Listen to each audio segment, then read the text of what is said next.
मैं अंकुश गुप्ता बेटा आपका हार्दिक स्वागत करता हूं। तो बेटा अभी हमारे +2 कॉमर्स जो बीएसटी का चल रहा है, जो 9th यूनिट चल रही है, उसका 9.2 है।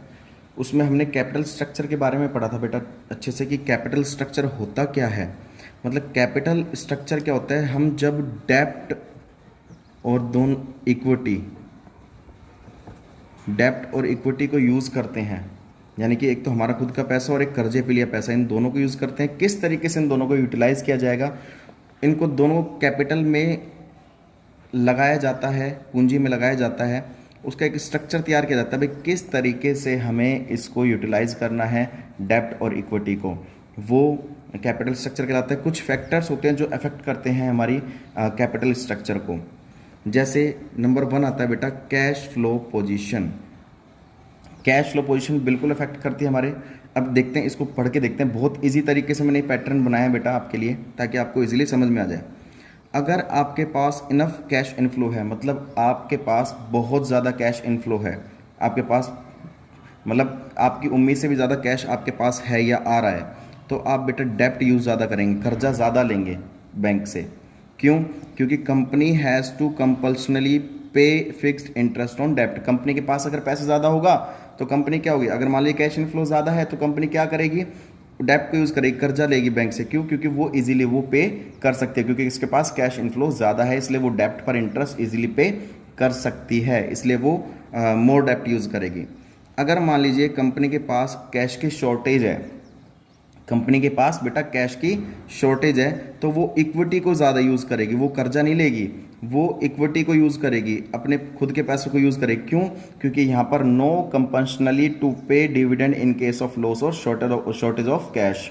मतलब यहाँ पर हमें अपने शेयर होल्डर्स को लॉस के केस में और कैश की शॉर्टेज में डिविडेंड देना नहीं पड़ता। वैसे तो डिविडेंड देखो, शेयर होल्डर्स को डिविडेंड देना बहुत ज़रूरी होता है, लेकिन कैश की अगर शॉर्टेज है तो उस केस में हम इक्विटी यूज़ करेंगे, बैंक से कर्जा नहीं लेंगे। अगर बैंक से कर्जा लेते तो उस पर तो इंटरेस्ट देना पे करना ही पड़ेगा हमें। तो डेप्ट के केस में जिस तरीके से हमें इंटरेस्ट पे करना होता है, शेयर होल्डर्स को हमें डिविडेंड पे करना होता है, लेकिन शॉर्टेज कैश की अगर शॉर्टेज है तो हम इक्विटी यूज़ करते हैं, क्योंकि यहाँ पर हमें ये पे इनको नहीं करना होता, डिविडेंड पे नहीं करना होता।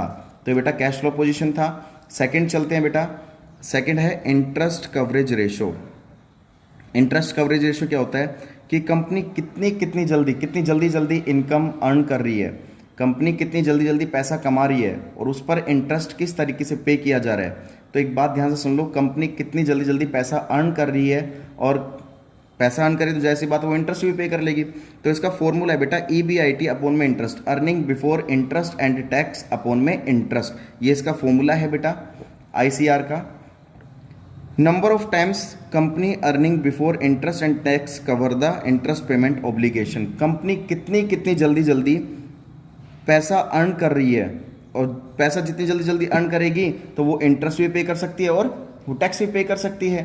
तो कहने का मतलब मेरा क्या है कि कंपनी यहाँ पर कितनी जल्दी पैसा अर्न कर रही है, ICR हाई है। अगर कंपनी जल्दी पैसा अर्न कर रही है, जितनी जल्दी ज़्यादा पैसा अर्न कर रही है, तो बेटा वो बोरोड फंड को ज़्यादा यूटिलाइज करेगी, यानी कि वही बात है, वो बाहर से पैसा उधार लेगी, क्योंकि उसके पास ज़्यादा जल्दी पैसा आ रहा है, वो इजीली इंटरेस्ट पे कर सकती है, और ICR मतलब कंपनी की अर्निंग बहुत हो तो रही है, लेकिन बहुत धीरे बढ़ रही है।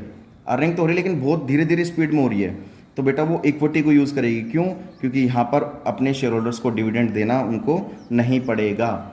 ठीक है, तो ICR हाई होगी तो बोरोड फंड को यूटिलाइज किया जाएगा बेटा, और ICR अगर लो होगी, कंपनी की अर्निंग मान लीजिए धीरे हो रही है, तो बेटा इक्विटी को यूज़ करते हैं, क्योंकि हमें अपने शेयर होल्डर्स को फिर उस केस में डिविडेंड देने की ज़रूरत नहीं होती है। चलिए नेक्स्ट टॉपिक, थर्ड टॉपिक आता है बेटा डेप्ट सर्विस कवरेज रेशो। डेप्ट सर्विस कवरेज रेशो जो होता है, इसको शॉर्ट फॉर्म में हम बोल देते हैं DSCR। ये बेटा बिल्कुल लगभग ICR की तरह होता है, इंटरेस्ट कवरेज रेशो की तरह ही होता है। बस इन दोनों में डिफरेंस क्या होता है ICR में और DSCR में। ICR तो बेटा किसको कवर करता है, ओनली पेबैक इंटरेस्ट को। जितना ICR अच्छा होगा हम इतना ही इंटरेस्ट इजिली पे कर सकते हैं, लेकिन DSCR में क्या होता है कि take care of return of interest plus principal. यहाँ पर खाली हम इंटरेस्ट पे करने की बात करते हैं, लेकिन डीएससीआर में जितनी ज़्यादा कंपनी को अर्निंग होगी, जितनी जल्दी जल्दी अर्निंग होगी, तो कंपनी उतनी ही जल्दी इंटरेस्ट और प्रिंसिपल अमाउंट दोनों पे कर सकती है। और जबकि आईसीआर में तो क्या होगा, कंपनी की जितनी जल्दी जल्दी अर्निंग होगी तो वो बोरोड फंड को यूज़ करेगी और ताकि वो इजीली इंटरेस्ट पे कर सके।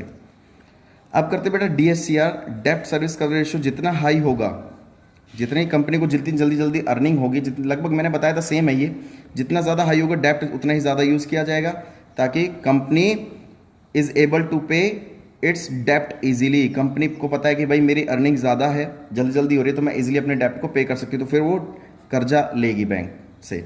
और डीएससीआर जितनी कम होगी, जितनी कंपनी की अर्निंग धीरे धीरे होगी, कम होगी, तो वो इक्विटी को यूज़ करेगी। क्यों करेगी मैं बता चुका, क्योंकि अपने शेयर होल्डर्स को डिविडेंड यहाँ पर देना फिर नहीं पड़ेगा।